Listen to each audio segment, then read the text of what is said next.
Hey guys, it's Miss Carlson. I have another story for you today, but first I want to show you something.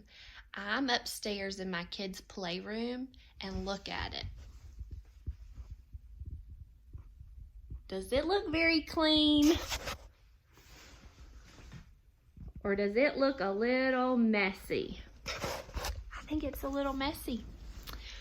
Do you know when we're at school and we play with centers and we want to go to another center, we just have to clean up and then we go there. But my kids are not remembering that rule. So they're going to get to clean up this messy room today. And I have a story to read you by the Berenstein Bears called The Messy Room. Maybe I should read it to Ellen Raleigh too.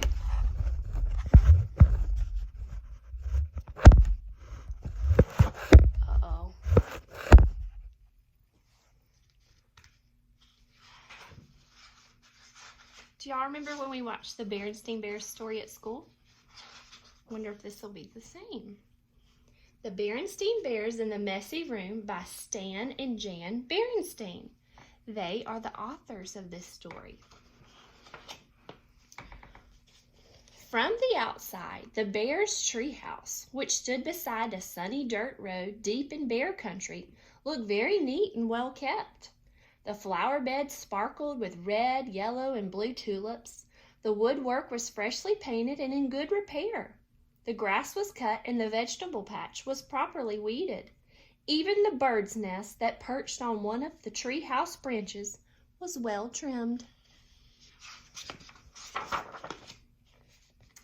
The inside of the Bears' treehouse was neat and clean too.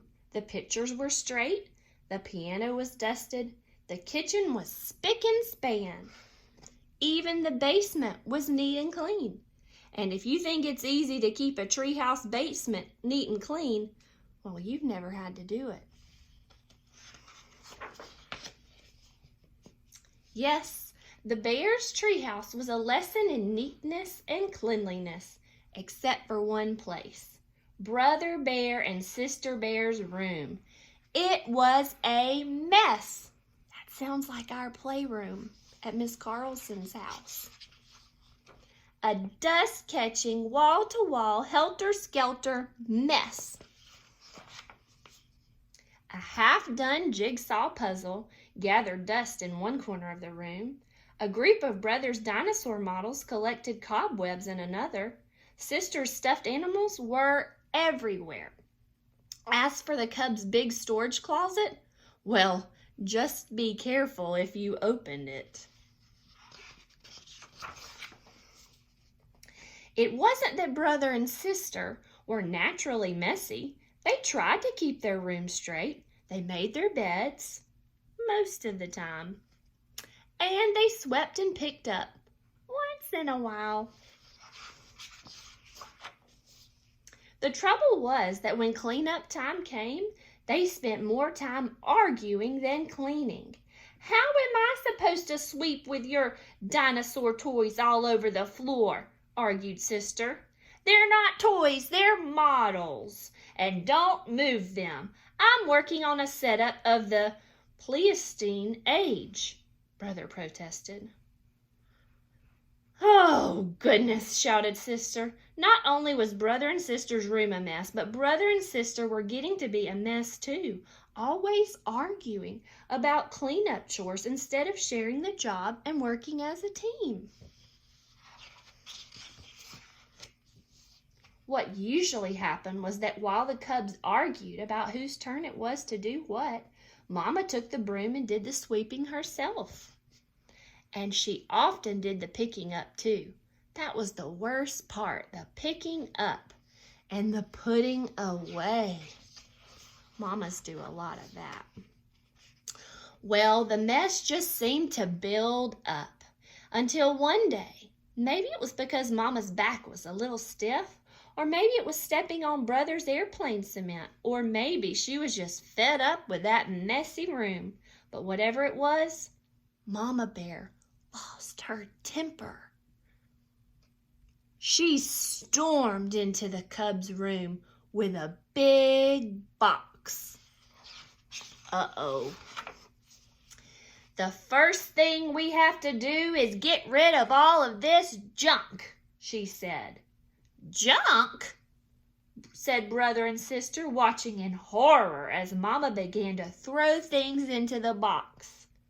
"My teddy isn't junk," screamed sister. "My bird's nest collection isn't junk," yelled brother at the top of his lungs.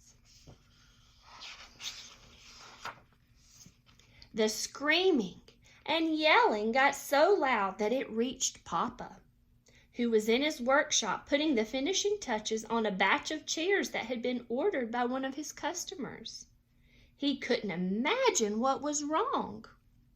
He hurried up the stairs and looked into the messy, noisy room.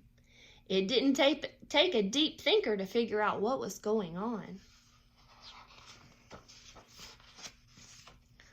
"Quiet!" Papa got Mama and the cubs' attention and called a family meeting right then and there. "Now the mess has really built up in this room," he said. "In fact, it's the worst case of messy buildup I've ever seen. And it isn't fair," he continued. "It isn't fair to your Mama and me because we have a lot of other things to take care of. And it isn't fair to you because you really can't have fun or relax in a room that's such a terrible mess. But Mama is putting all my things into that box, even my teddy bear," said sister. "And my things too," cried brother. Then Papa got an idea. "A box, yes," he said. "Better yet, a lot of different kinds of boxes. A big toy box for your large toys. I can make one for you in my shop. And some smaller boxes for your collections and models. And how about one of those boards with holes and pegs to hang things on?" asked sister. "A pegboard?" said Papa. "Great idea. All this room needs is a little organization." "A little organization and a few rules," added Mama. "Rules are about more sweeping and less arguing and not leaving things to gather dust and cobwebs." Papa set to work making a fine big toy box and a large pegboard, while the cubs and Mama sorted out toys, books, games, and puzzles and put them into boxes that fit neatly into the closet. Every box was labeled. Some of the cubs' things did end up in Mama's big throwaway box. Not sister's teddy, of course, but some of brother's bird nests, the crumbling, falling apart ones. It was a very big job cleaning up all that messy buildup, but after a lot of straightening up and putting away, the job was finally finished. "Wow," said brother. "That was quite a job, but it was worth it." "It looks like a whole new room," said sister. The cubs were right. And Papa had been right too. It was so much more enjoyable to live in a neat, clean, well-organized room, and so much more relaxing. It wasn't as exciting to open the big storage closet now, but it was much more practical and a lot more fun. Did any of your rooms look as messy as Brother Bear and Sister Bear's room? Maybe you can help your mom clean up some today. I know she would appreciate it, just like I need some help in my playroom. Bye!